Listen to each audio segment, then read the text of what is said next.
Another shot at it after Theismann breaks his leg, and we cannot replace him, and we have a losing year. It was just difficult to swallow. The Argos were finally a contender, but Leo was gone for now.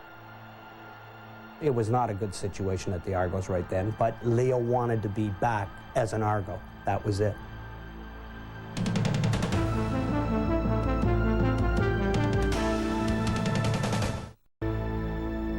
With 2 years remaining on his Argo contract, Leo Cahill was still on John Bassett's payroll. John Bassett Jr. hired him to coach the Toronto Northmen, soon to be the Memphis Southmen of the World Football League. Cahill proved he hadn't lost his touch, recruiting Miami Dolphin stars Larry Zonka, Jim Kick, and Paul Warfield. A year later, the league folded, and Leo's 22-year marriage to Shirley ended.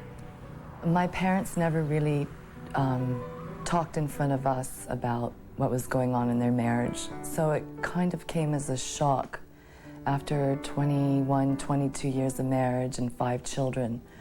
We were very devastated. We'd gone on with our lives, but it was very, very hurtful for the family. Leo began working in radio and TV, and then one day got a call from the BC Lions. Actually, that was probably another mistake that I made. But it was after I had my divorce, and Bobby Ackles, he called me, and he was the general manager of the Vancouver BC Lions, and offered me the job. My feeling with Leo was that if I brought Leo in, that would look after the coverage, the media. But it would also, he was a good coach, and he had a good record in the CFL. So I felt that he would stir things up. He would bring in some players that would help rejuvenate our football team. Leo signed a contract with Vancouver, but before leaving for the West Coast, he got a call from Argo owner Bill Hodgson, who had just fired Russ Jackson and wanted Leo. I had told Leo at the time I thought it was a mistake for him to go back. But, you know, it was unfinished business for Leo when he went back and coached the team, and that didn't work for him. He went back, and they had to, Herb literally had to negotiate him out of a contract that he had already signed in BC. It was a mistake. I wasn't ready to be a football coach the second time around. I didn't do things the way I should do them. I wasn't doing a good job, and probably it was right that he did fire me the second time. The Argos finally did win the Grey Cup in 1983 under coach Bob Obilovich.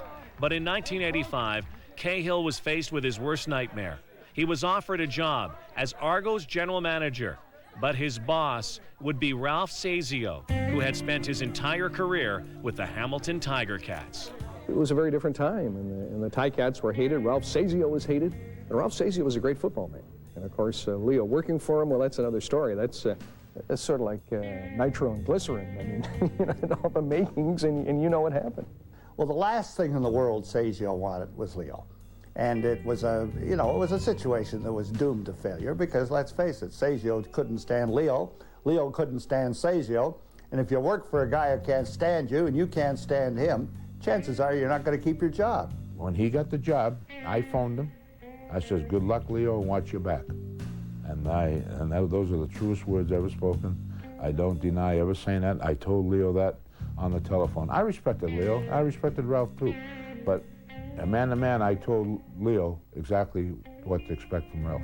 Well, I mean, if you needed a job, it isn't tough. I think that yes, it would have been tough because I'm demanding. Because if I asked you to put in 10, I'm putting in 15. If I had something on my mind, I had this kind of an understanding with him. Hey, let's let it out here between you and I, and let's get it out. Let's not bring it in the locker room or out in the field or out in the city. He took a terrible shafting from Ralph Sazio, who should never have been in Toronto in the first place. But I love the Argonauts, and I loved my association with the Argonauts, and I thought that I could do a good job, at which I did. For 3 years, I think we averaged 11 wins a year. Obi was coaching, and we did a hell of a job with the football team. At the time when Harry Orness bought the club, I don't know if you know Harry, Mr. Orness was not a Leo Cahill fan. and all of a sudden I'm fired. So I never had that much respect for Mr. Sazio, and I don't think he probably has that much respect for me, but that's the way it was. Today, Leo Cahill lives in Sarnia, Ontario, all but forgotten by the football community, spending much of his time with his youngest son, Terry. Terry is schizophrenic. Terry's in his early 40s, a very smart, intelligent man. Terry and my father were closer than any son and father could be. With my brother getting sick, it destroyed my father. It broke his heart. But he loves his son more than anything in the world, and there's nothing he won't do for him. I can look back and think of what my mother would say under the circumstances, and I can see her shaking her finger and saying to me, "You take care of that boy," and so that's what I try to do. I'm just so proud of the man he is, and the father he is, and the grandfather he's been to my children.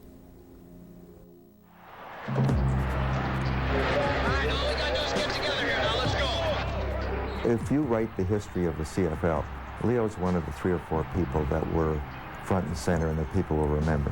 Clearly he should be in the Hall of Fame. The Argos won Grey Cups with Don Matthews and Adam Rita.